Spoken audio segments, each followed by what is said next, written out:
All right, well, let's start. This is the Telecommunication Board orientation session for October 7th.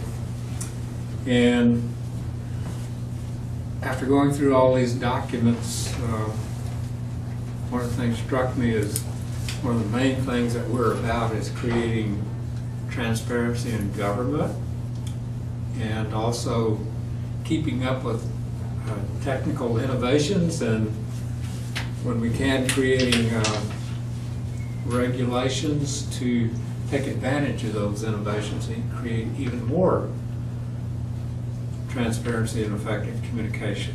So what I've done here is on each one of these key documents that I've printed out, and we'll do it one at a time. The first one we're going to do is the ordinance that created the Telecom Board, and we only have time to spend a little bit on each one of these, and I've highlighted what I think are the key areas. And the Telecom Board ordinance 4504 pretty much sets out the purpose of the Telecom Board. And then the first thing I've highlighted there is the duty to regulate cable television channels for public access, educational, and government programming, and to promote the use of public information media and to serve as a coordinating body for issues relating to the provision of different telecommunication services. So, does anyone have a question about that? Fairly straightforward. Then the second thing that I've highlighted is on page 2. Telecommunications facilities include, but are not necessarily limited to, terrestrial radio, optical fiber cables, satellite communications, radio and television stations, traditional broadcast as well as cable and satellite broadcast, and public switched telephone network. Any questions or comments about that? That's a pretty broad field. Challenging. Yeah, There's a lot there. there's a lot there. We have a broad area to work in. On page 3, it says that the mayor shall designate city employees to assist the Telecommunications Board in performing its duties and carrying out its responsibilities under this ordinance. And I think that it would do us well to clarify exactly what that means, and exactly what specific duties that would amount to. Because I've noticed sometimes we have difficulty coordinating our documents and meeting times and that sort of thing. Also on the same page, it says the Telecommunications Board shall provide the City Council an annual report briefly summarizing its previous year's activities and outlining its goals for the next. So we don't want to forget. Is that done at the end of the year or at the beginning Yeah, of it's each year? usually, that's a good point. We probably need to decide what's the best date for us to do that. Do we know when the last report Yeah, what's was? happened in the past? I think we did that last year, might have been like January. Yeah, I can't remember just how that went down. I remember that one was done, I don't know if it was December or January. Yeah, I think it was. It had to be December. We didn't do it in January. So, We can look it up. yeah. Should look it up. Yeah. But, okay. When done in 2008. Okay, on page 4, here's one that I think we've been neglecting. We're supposed to make a recommendation for the funding for public access educational and governmental operations. And I think we need to do that, especially for a cap. We need to have a look at that and pass on our recommendation for funding for community access television. And going on down on page 4, the Telecommunications Board shall ensure contract compliance. And of course, we have a number of contracts that need to be looking at and keeping track of.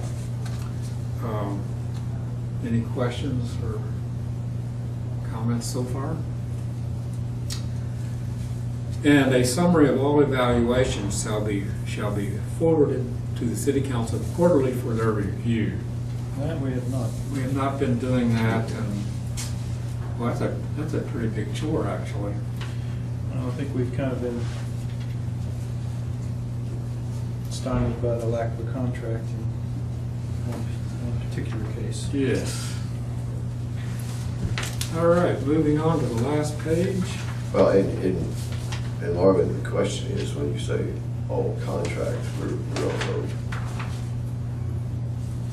about that, it would be more than contracts with the operators of particular channels. It must be contract. How do we get supplies? I mean, this could get into micromanaging at a terrific level. Oh, I don't mean micromanaging. Because It does refer to all contracts related to telecommunications, but I think that is within the scope of those entities outlined. it should be, but I mean, Page it's a little bit broad. 2, Stated. Section 4, I think that would be I think fairly good scope. we have not erred on the side of micromanaging. I No. think we've erred on the side of not doing anything. That's right. That's right. And one of the things I would like for us to do is not be just a rubber stamp, to really understand these issues and really do something with them, rather than waiting for the rubber stamp. On the last page, here's something else I don't think we've been doing: promote public awareness, use, and viewership of PEG channels. We could do that by maybe having interviews on the Government Channel, if someone wanted to do that.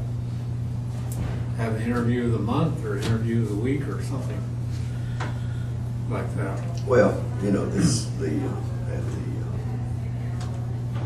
public forum, the mayor's public meeting was invited for meeting. I did make a complaint at the end. I'd heard people mention that they didn't know about certain meetings and didn't know that happened, something in their neighborhood, something affected them after the fact. So I did, at the very last, make a plea that people be familiar with the Government Channel and Cat Channel and so forth, and that they actually call the station manager to find out about certain meetings. The newspaper no longer publishes the schedule, so it's by internet or on the Government Channel that you can see the list of upcoming meetings. And so we really have to exploit all those ways to do it, and I think it would be part of our, comes down to the internet right now. That's where you get the most new people, but the people who, the older people who read the newspaper and who utilize the iJob, traditional television, cable television, and getting the information that it's available to them is requires some ingenuity. I'm sorry, go ahead. Yeah, that's good. I think we could also work with the Government Channel to produce some programs that would explain some of the stuff. We've done that in the past, but it's been a long time. Going on down there, it says, and to define innovative approaches to the use of expanding digital capacity. And you know, I think we could do things like recommending that wall cams be put in certain rooms where there are a lot of meetings that take place on a regular basis. That would save a lot of resources for the Government Channel. And they're already planning on doing that in the City Council room. They're going to put wall cameras in there that are controlled automatically to save labor. You could do the same in this room instead of having to haul this big tripod over and a big camera. You could just have a wall cam here. You could do the same thing up in room 326, and probably without too much expense. And then going on down to the final statement there, this is one that kind of mystifies me. It says the Telecommunications Board shall have authority to establish and disseminate such guidelines and regulations as are necessary to carry out the duties and responsibilities set forth in this section. Well, I kind of wonder what that entails. Do you have an idea? Does anybody have a comment on what exactly that entails? In my years of watching Government Channel or Telecommunication Board before I joined it, which has been 2 years now, soon to be 2 years and 2 months, I guess. I've never seen any evidence that that was done. I can't recall an instance that would really fit that category. Can you? Well, it seems like our main duty is to make recommendations to the city council, and then they pass a resolution or an ordinance. I think if you view it in that context, the only authority that we would have to issue guidelines and regulations as are necessary to carry out the duties and responsibilities of this board would be applicable to this board, members of this board, any subcommittees of this board. So we decided to establish guidelines regarding how you might conduct a specific subcommittee or a particular study that the board wants to pursue. Maybe that's what that means. If you view it within the context of being an advisory board, it seems to me that that's the scope of our capability to establish guidelines and regulations specifically. But this is the council's document providing the authority for this board to make those decisions. Correct. And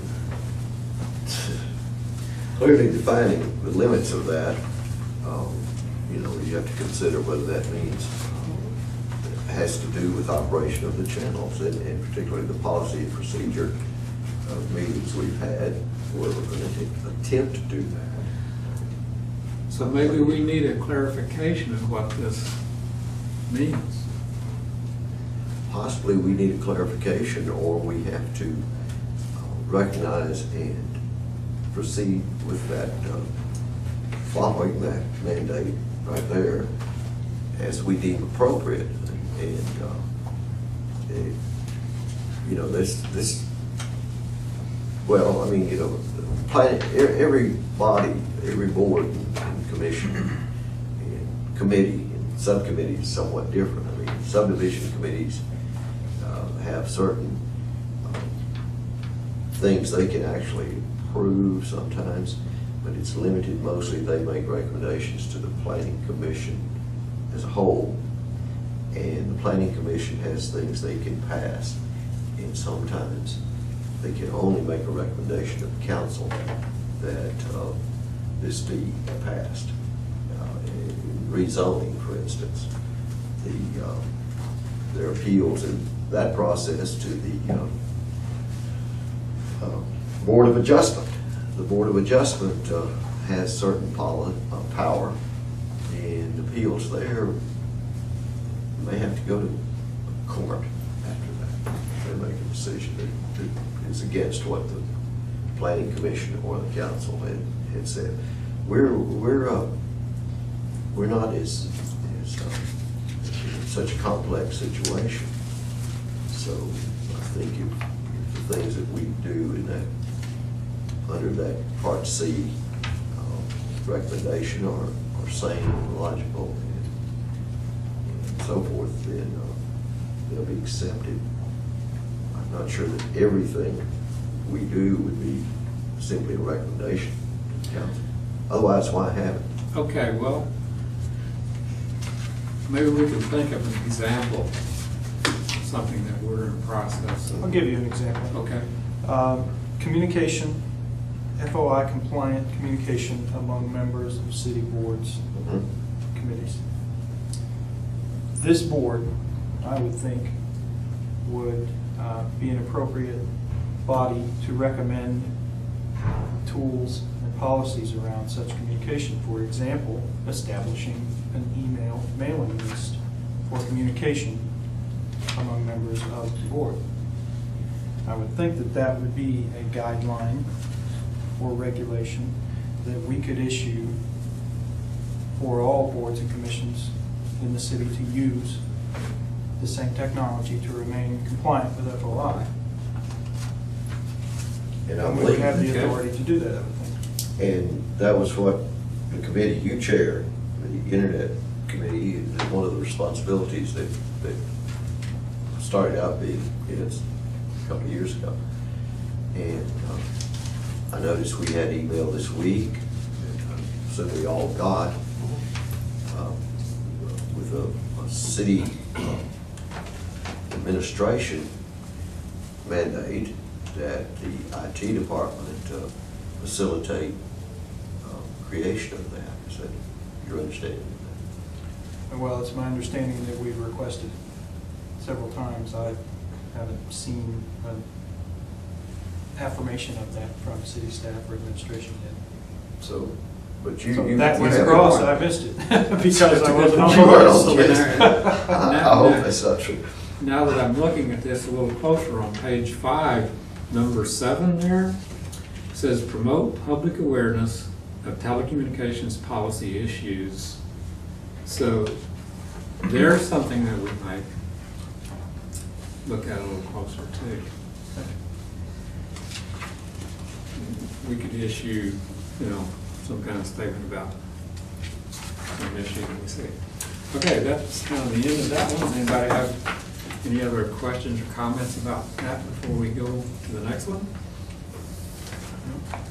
Was that purpose? That was part of the purpose. Okay. Yeah. The next thing I have is the administrative rules. You can look at those briefly.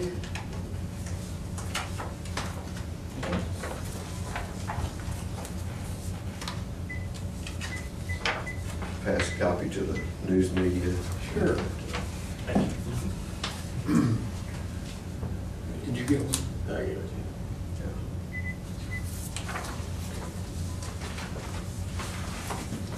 you. Okay. Staff member, please. Oh, okay. Just go over this briefly. I did circle some very minor changes that need to be made. One of them being on page 2, where it refers to the ordinance 4219. It should be ordinance 4504 because that was changed. That kind of indicates how old this document is, and we probably need to do some looking at it. Under Article 1B2, I've highlighted where it says if a member of the board misses 3 consecutive meetings without prior notification about the absences, the chair shall send a letter asking if the member would like to become active and remain on the board, resign, or be removed. We need to, kind of monitor that a little bit. And on the next page, under Article 4, I have highlighted where it says, committee members shall be appointed by the chairperson with consent of a majority of the board from among volunteering board members when possible. Committees will choose their chairpersons. I think we need to be a little more careful about who's on a committee. I've been at several meetings where the question came up in the middle of the meeting, like who's on this committee and who can vote. Well, we need to clarify that. Yes. I would agree. And then underneath there it says the officer shall be elected annually at the August regular meeting. No problem there. Then on down on number 2 under C, in collaboration with the board and cable administrator, formulating all regular and special board agendas. think everybody just needs to be aware that the formation of the agenda is a collaboration among the members and coordinated by the chair. And of course, at some point, as we were mentioning earlier, we need to clarify with the city staff how the documents are to be handled.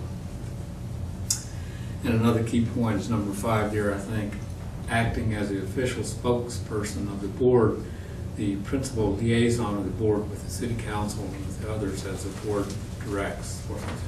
That's the chair.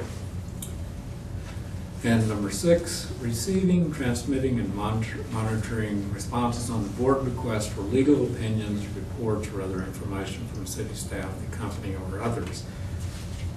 And then those are all duties of the chairperson. What's the company? I guess that's probably a reference to contracts like with Cox Communications or AT&T, whatever the case may be. It sounds a little mysterious, the company. Yeah. Oh, well. If there was a television series or a movie about that, the company. Yeah, some guy sitting in a dark room somewhere. And then at the bottom of page B, if any board member has a personal pecuniary interest, direct or indirect, in any decision pending before such board member, he, she shall not vote, discuss, or otherwise participate in the consideration of the matter.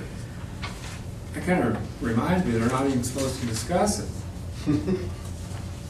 What is that? That just means in the public meeting, the decision-making process, I think. But shall publicly disclose the nature and extent of such interest in the official records of the Telecommunication Board prior to any determination of the matter. So any questions or comments about that so far? And then finally, under order of business, for all meetings, an agenda with appropriate supporting documents shall be mailed to all board members at least 6 days in advance of the meeting day. And I really think that's a pretty good idea, and it seems to be tough to do. Especially if you're going to involve everybody. You do have to give them Possibly, time we may want to revise that to, to just say prior to the meeting date, because with electronic communications now, we're not mailing stuff. Well, I didn't mean that to be literally postal mail. No, I agree with you, certainly that getting the information out in more advance. I'm just saying we might want to revise this. And I'll take that opportunity to point out that, unless I'm misinterpreting, these rules and regulations were established by the Telecommunication Board for themselves. And Yes, that that's would be exactly an right. example. We can do That would pretty be an much. example of the charge that is on page 5 of the policy. Okay. 4504, Good point. section C. Yeah, good point. That's good rules. I think you had just one more item there. I think it'd be a good idea if we could get out the agendas, as much of it as possible, so that people have a chance to look at it. And make sure that it's out there on the forum or someplace on the internet, and somehow, as much as possible, help people become aware that it's out there.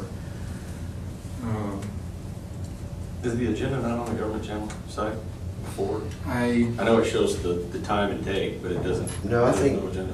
primarily the council on the Government Channel right now. The council agenda is the only one that's running. I've seen theirs. Yes. They may run it for us if we would give it to them a little more in And then, advance. than- yeah, they Right. need a few Put it hours on there. to get it on there. They're doing a better job than they used to. We're It's barely very giving them difficult time to print it at change this that. point. Print the piece of paper. Yeah, see, that's part of our problem. We wait too shortly before the meeting Mhm. to develop all this stuff.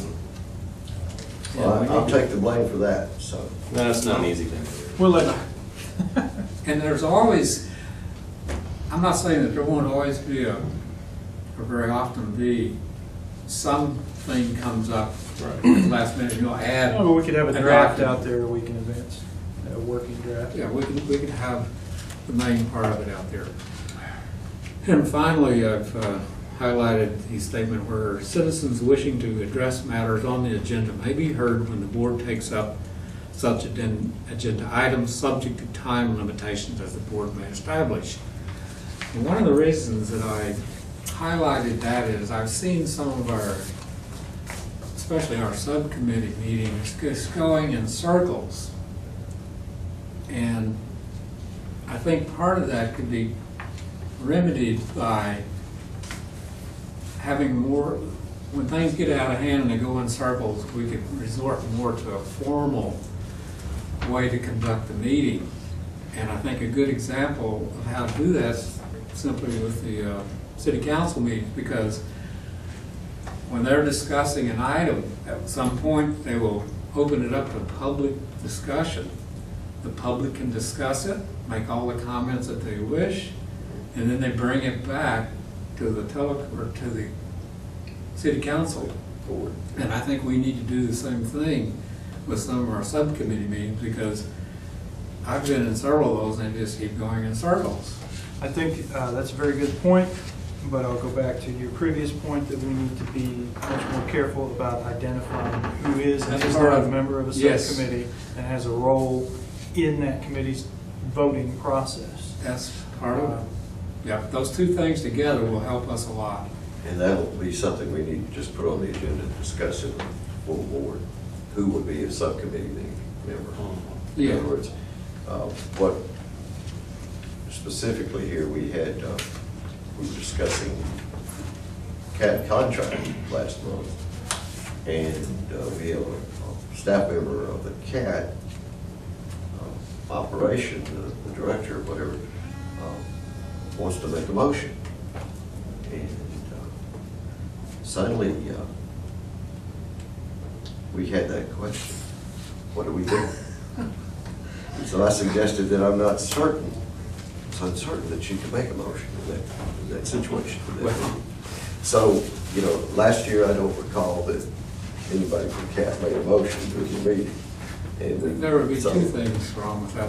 One, they're not on the committee, and number two, they'd have a conflict of interest. They have a conflict of interest, yes, they're being regulated. So that was the thing that we hadn't established firmly in any meeting or on paper, so, or digitally or online or anyplace else. So we do need to discuss that. Yeah. Okay. Any other comments about the administrative rules besides? We need to make some minor corrections at the very least on it. So we might want to put that on our list. Goes on the agenda, thank you. Yeah. Okay, so. And that would include members of the public. We've actually appointed in the past people representing the public who were concerned, possibly given them a vote in a subcommittee meeting a year or so ago. I would be very cautious about that, especially in light that those of the greatest interest in these things often would have a conflict of interest. I would say usually no. That would be my feeling also. All right. Okay. Going on down, well, we've pretty well done number 3 and 4, have we not? Sure. We've pretty well taken care of that. Yes, We know what we need to do. We've got it on the agenda now. So the next thing is I'm going to briefly review some of these contracts. And very briefly, especially the one that we don't even have a contract signed at the moment.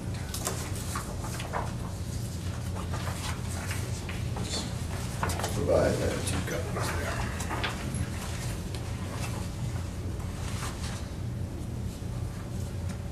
Okay, this is the contract with UATV. And on the second page there, I've highlighted the duties, which are pretty straightforward, just basically scheduling programs and cable casting programs, and how they're supposed to solicit programs. Underneath that, I have underlined or highlighted the key point on B, where it says, such satisfactory performance as is determined solely by the city in accordance with all the terms, provisions, and requirements of the agreement. So one of our duties is, you know, to see if that contract is being fulfilled. Also, I highlighted the statement where it says there shall be no charge for programs cablecast on the educational channel. And another point that kind of came to my attention is that the statement that I've highlighted under number 4 on the next page there. Local programming will be preferred over imported programming, but most importantly, it says promotion of commercial products and services will be allowed on the channel only if they are an indivisible part of an imported program provided free of charge to the channel, and no more than 20% of a week's programming may contain commercial messages. In other words, basically they're not supposed to do commercials on that channel, or any of the paid channels for that matter. Any comments or questions about that? Well, that brings up some of the promotional spots that are done and credits at the end of various productions. And corporate names are included some various ways on some of those. CAT does it. I think it's got legitimate sponsorship things that are, what's the other word? Underwriting? Underwriting. Mm-hmm. So they allow credits for that. Yes. Well, of course, we're referring to the UATV contract here. Right. Yeah, But yeah, we are. In that case, I haven't seen, I don't watch UATV as much as I do CAT and Government Channel, but I don't recall instances that were blatant. There were blatant instances. I saw, it's been a while, and it was so blatant at one point that I made a DVD copy of it. It was 30-second ads just like you see on commercial television. If there was any difference, it was very subtle. So had you not seen that, who would police that for us? We're the folks that's supposed to do that. Yes, but I mean, people can come to us with those items and. Yeah, I think if someone complains, That's what I mean, yeah. they would come to us, but we can also lodge a complaint. If you notice that one line that I highlighted where it says we are to bring up issues, Right. you know, so Okay. on our own, we could also bring up the issue when we see something like that. I think though, since they may have ceased doing that. Well, the only thing I've seen are underwriting spots for live events that the school district provides, but it certainly meets these criteria in terms of being acceptable, in terms of no more than 20% of the week's programming and not having a specific purpose to underwrite, and it is provided as an indivisible part of the program to UATV. So, as A live program? Mhm. It looked like they were, maybe there's something I don't understand here, it looked like they were being inserted. As part of the live program provided to UATV, yes. Oh. I don't know, we'll have to look at that. Yeah, if that's- it's not happening. It comes under the definition of Yeah. outside production. It No, doesn't- I don't think so. I don't think so. I mean, we can certainly address that. I believe they're produced by the students. Something didn't strike me as being quite right there, but you may be right. Well, I'm just reading the specifics of this verbiage in the UATV contract. If there's other documents that pertain to that, then certainly we can look at it. The only reason that we put this in there is because at that time, they were importing some programs, I believe it was football games, and in order to delete the commercials, they would have had to gone in edited it, you know, which can be a lot of work. That's what I'm saying. Yeah, that's the reason. That's how it's being provided to UATV.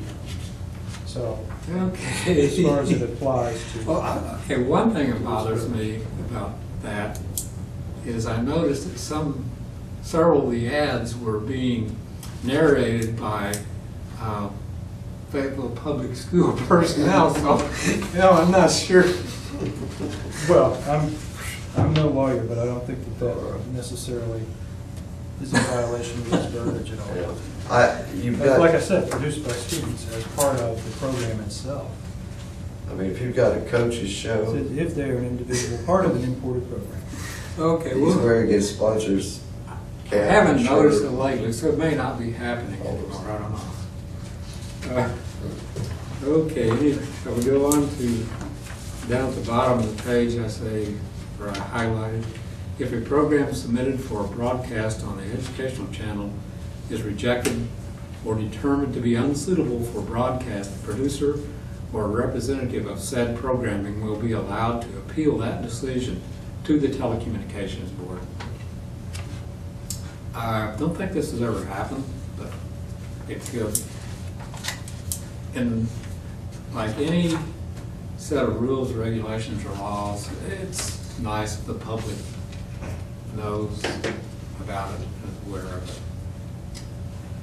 Okay, going on to the next page, up at the top, number 8, UATV staff shall present quarterly written reports to the Telecommunications Board regarding the programming and operations of the station during the previous quarter. And then it puts down what those reports should specifically contain. And I guess we will do a report in our next October We meeting. should have one this month, yes. And we need to inform the manager, I guess. And the next page has the most telling. Yes. I have highlighted that. And This is the operative sentence. and in regard to that, I'm wondering if we shouldn't make a request for a report on what the issues are. What are the I issues? believe I did at the last meeting, did I not? Yeah, well, we haven't got that yet, so, I wasn't representative, right? It was there. no, we have no No, representative. we had no UATV representative. I asked for a city update Oh, on the that's right. negotiations That's right. process. You asked for it, but But we didn't get it. Yeah. Well, there seems to be this statement, the university refuses to sign this contract per Susan Thomas, who at that time was the previous mayor's public spokesperson. And anyway, Susan Thomas on 8/25/08, and this is documented by the city clerk, Sandra Smith.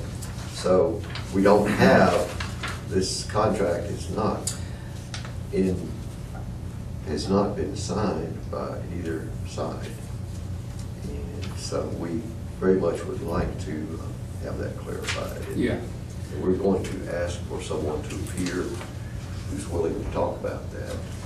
Yeah. We- That would also fall under our duty to bring into public awareness, issues. So we need to make sure and have that on the agenda and notify Yeah, city that's- staff, again, as requested. an update. Anything else about the UATV contract before we go on? Okay, the next is CAT contract.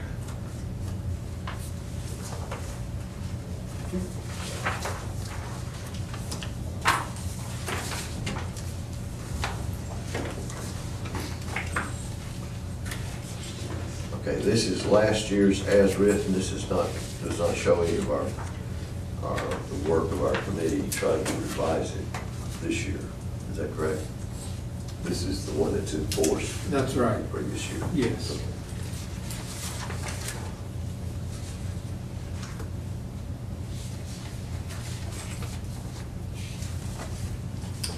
Well, I've, on the first page, highlighted the statement that CAT is to ensure first come, first served, non-discriminatory programming in accordance with the First Amendment as a limited public forum for citizens.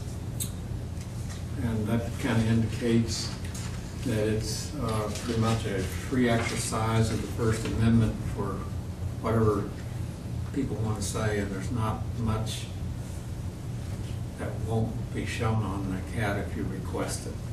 It's pretty free. Page 2 says to operate the public access channel facility for a minimum of 40 hours per week. Well, that's pretty straightforward. So they're only required to have the facility open for 40 hours a week.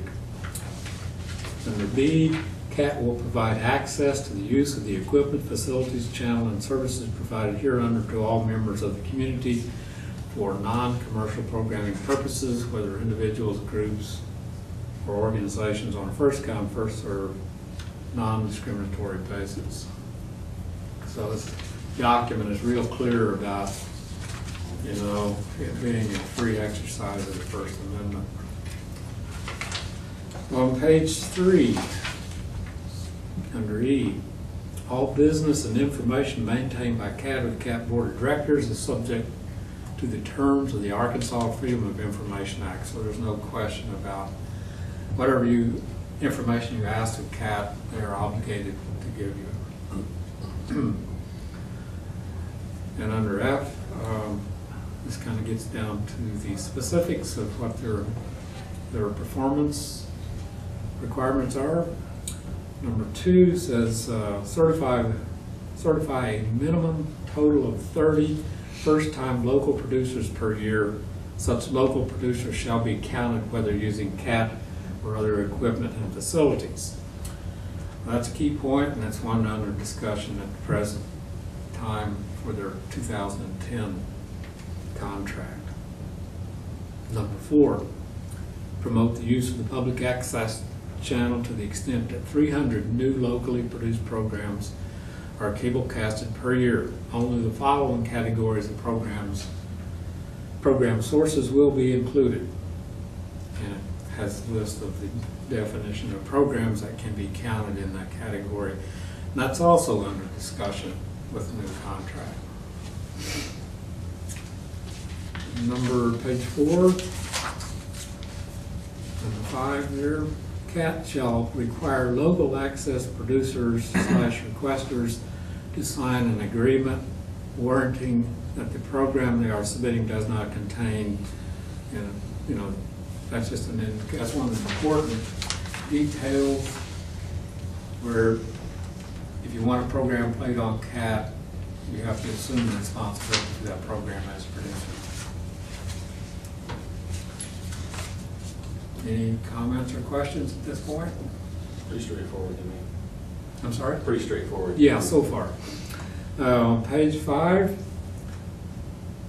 number I, promotion. CAT will actively promote the use and benefit of the public access television station and the facilities to cable subscribers, the public, and Cox Cable Company. That's pretty straightforward too. Then on down in section 2A, quarterly evaluations will be performed in accordance with the criteria set by the Telecommunications Board, consistent with the process for oversight as specified in the Telecommunications Ordinance. Now we might, that's going to have to be hammered out in the new contract. And I didn't highlight anything else until I got down to page 8,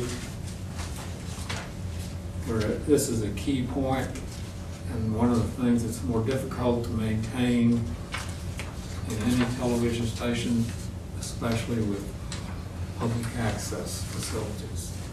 The staff shall work on a content-neutral basis and shall not determine programming content except for programs produced for the purpose of promoting the use of the channel. Staff-produced programs such as short takes, long takes, and contract productions shall be open to participation by all citizens on a first-come, first-served, non-discriminatory basis. that is tough to follow because it's human nature to want to express yourself. And the staff, you know, is really supposed to be there to operate as being content neutral. I always use the analogy of the water system, the staff in the water system for the city. Make sure that the water is being pumped through the pipes and they don't discriminate on who they deliver it to or anything like that. So you can consider that public access is just a stream of communication from the citizens, and you're not supposed to taint it in any way. So, any comments about the? I would say it is good that at least this one's been signed. Yeah. Yes, that one's been completed. And we'll be again shortly when we get the new one done. Next thing I have on the list is the Government Channel policy.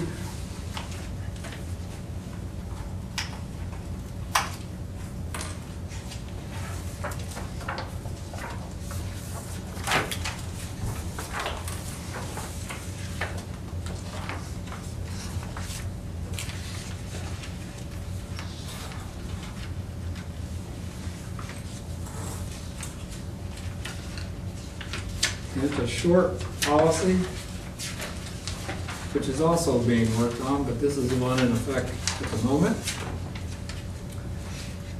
And on the second page, I've highlighted several items. First, help create an open and participatory local government.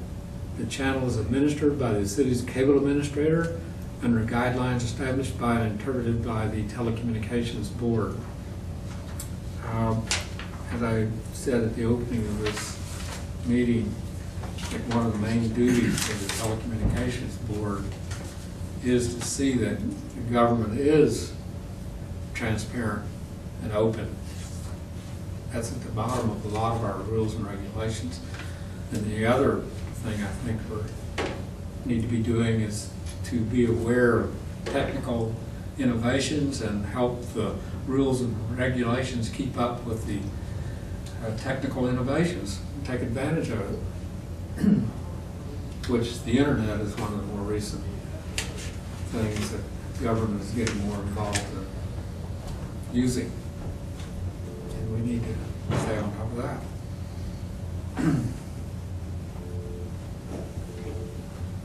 Any questions or comments? Back on the agenda, you had decision rights in relationship to Mayor, Alderman, and Communication Director. Oh, well, we haven't covered that yet. That's right.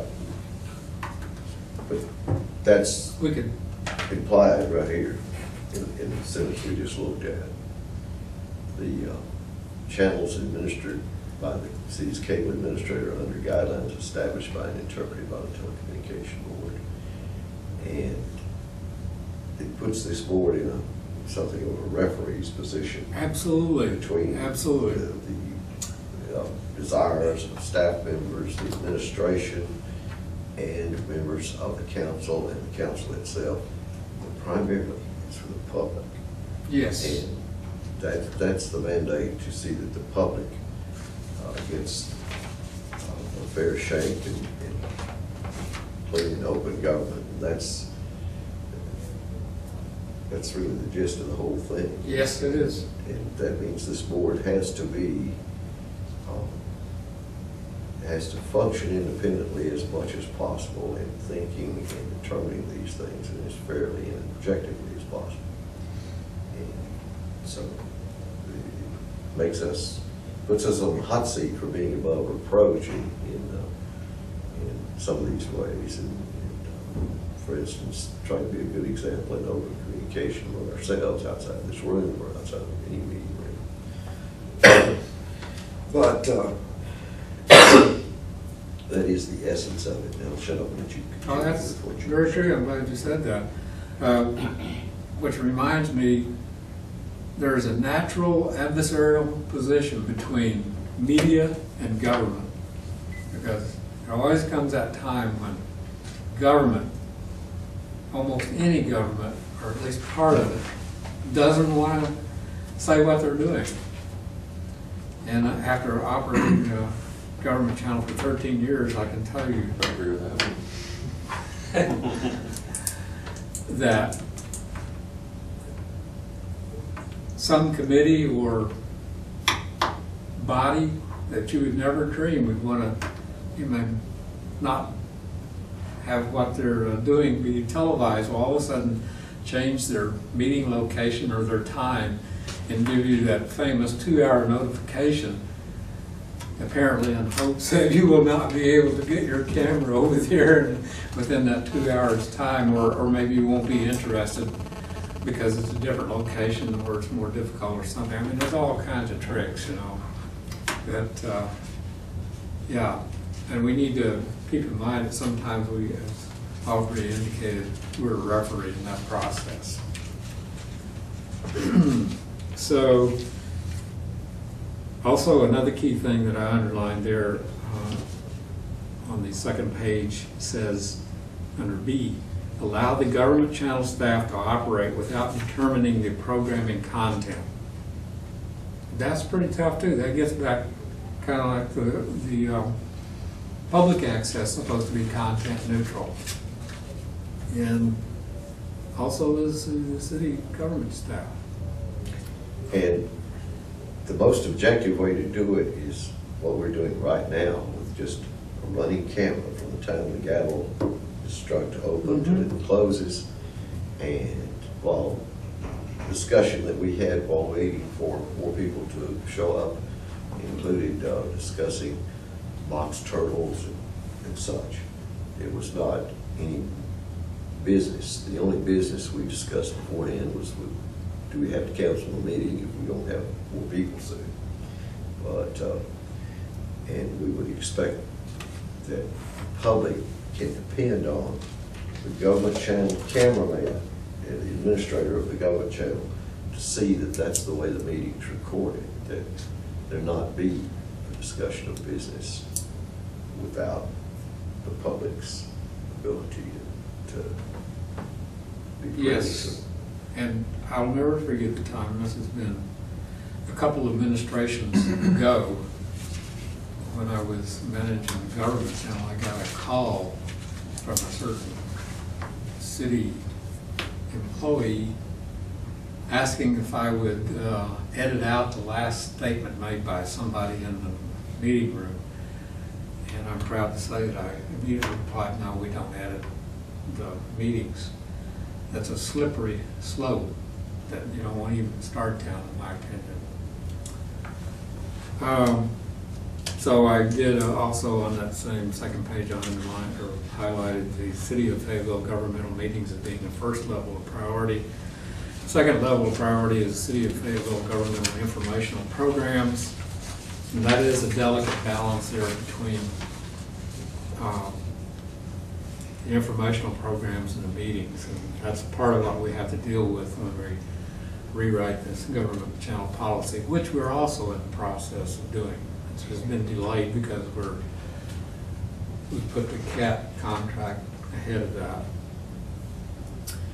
On page 3, I've highlighted meetings of other governmental entities that meet FOIA criteria as being a third level of priority. And there's a bit of a problem there because we also have in the policy something about citizens being able to request those FOI meetings of other governmental entities to be televised. So that's something that's a key issue that we're working out with the rewriting of the government channel policy.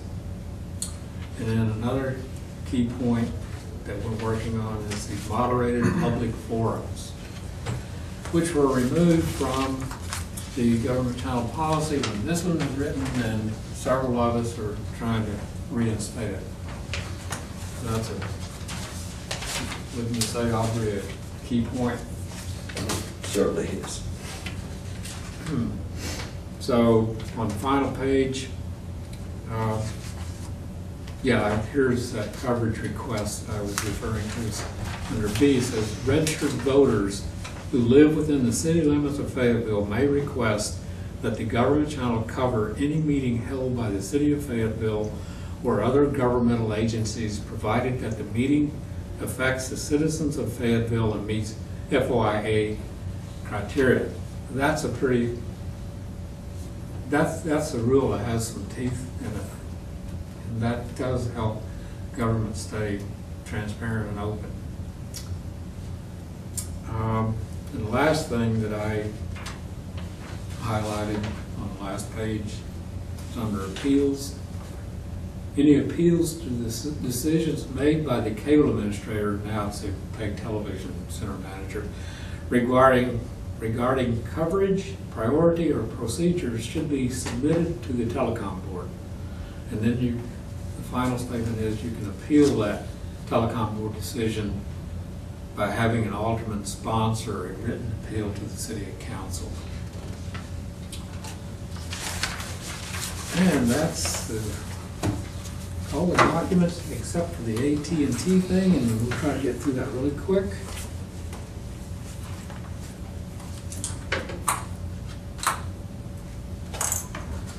Are there any comments about the Government Channel policy before we start on this one?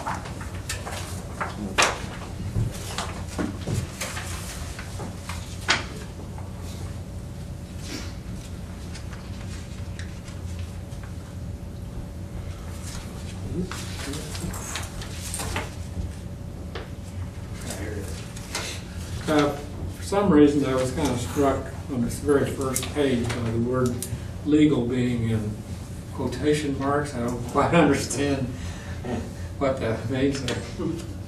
I guess it's sort of legal, right? Interpretation, maybe? I'm not sure what that means. I don't know.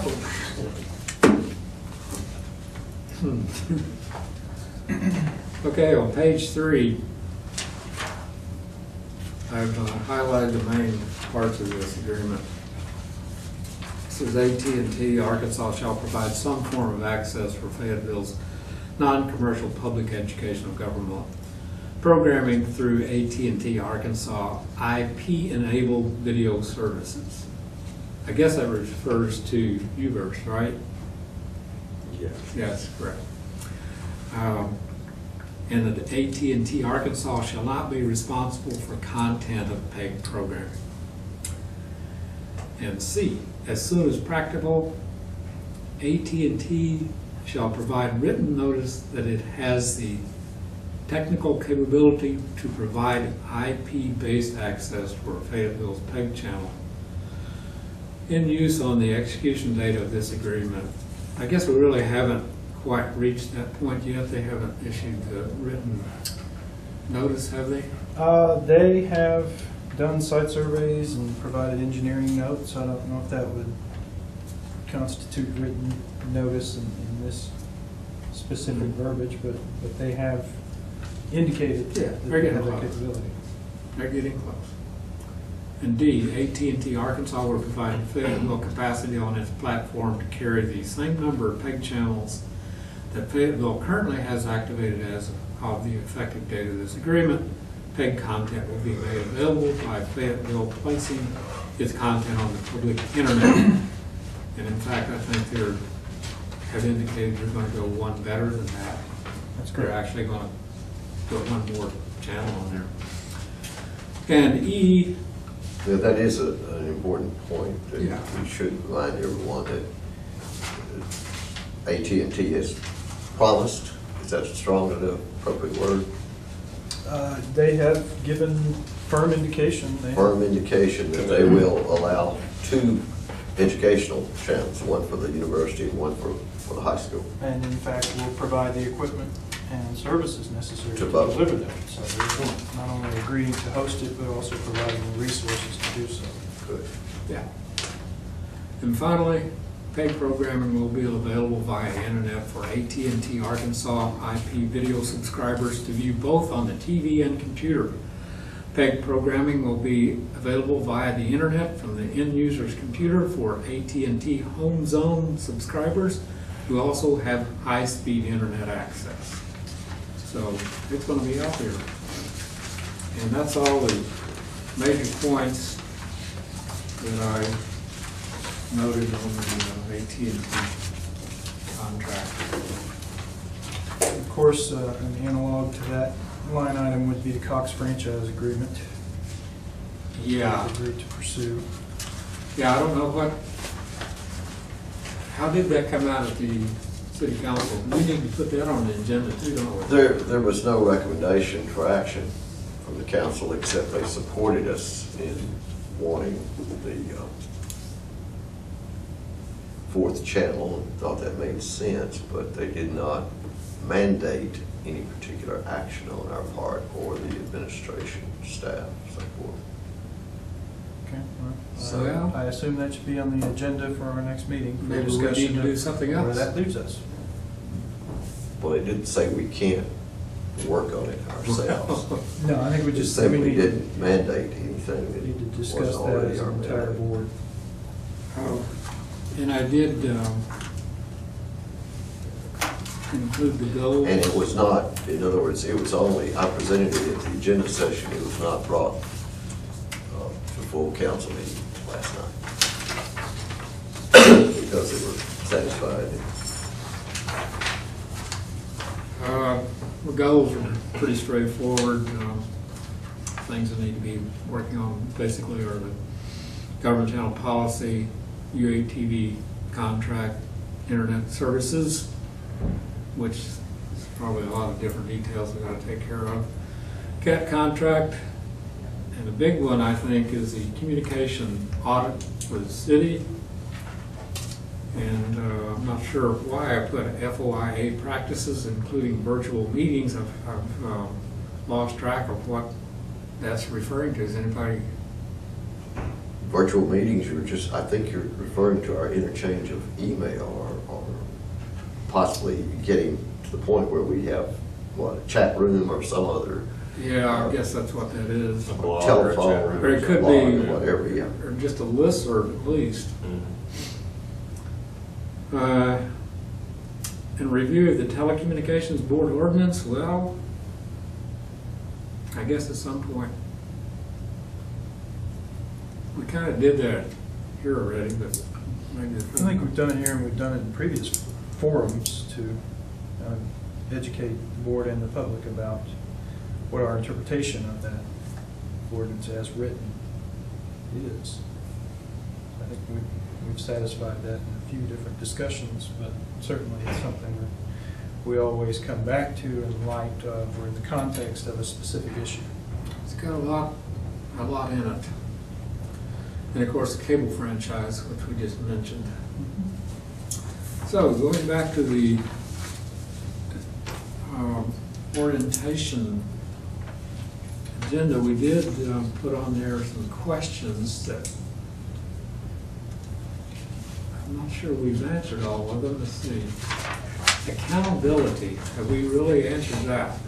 I think we addressed it with a couple items I made notes on. One was the Telecommunication Board's annual report to the council. Yes. That would fall under there. And also a quarterly report on contract compliance that we are supposed to provide to the council. I think those two items we are certainly accountable for.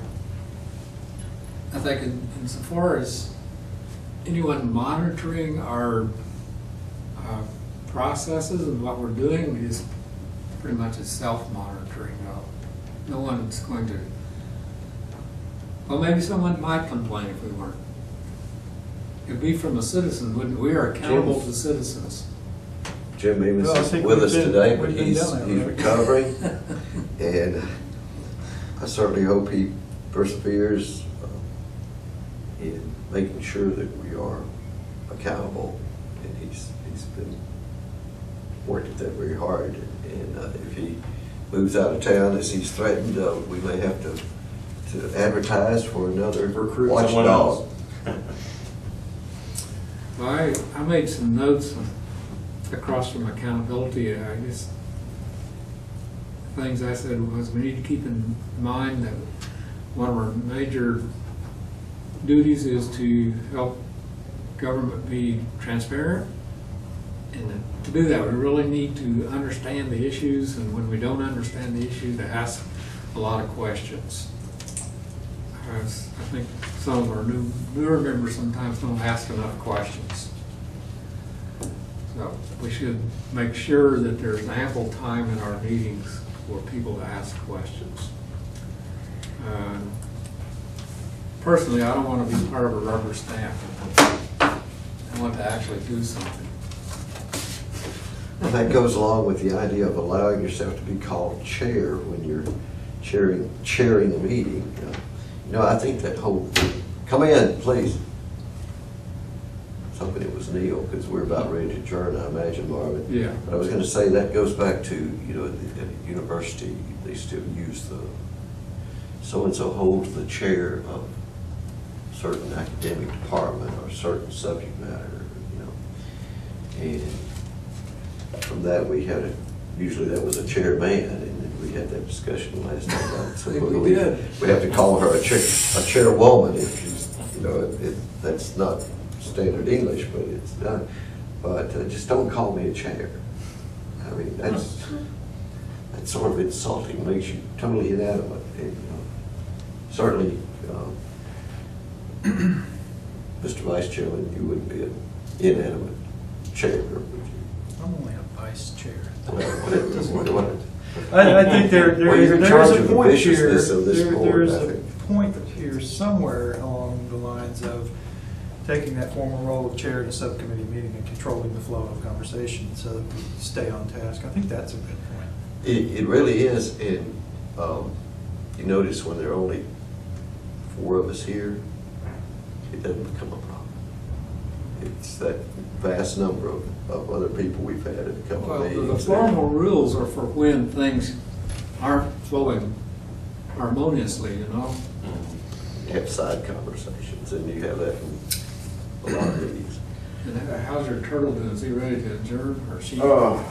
It is a she, right? This is a female box turtle.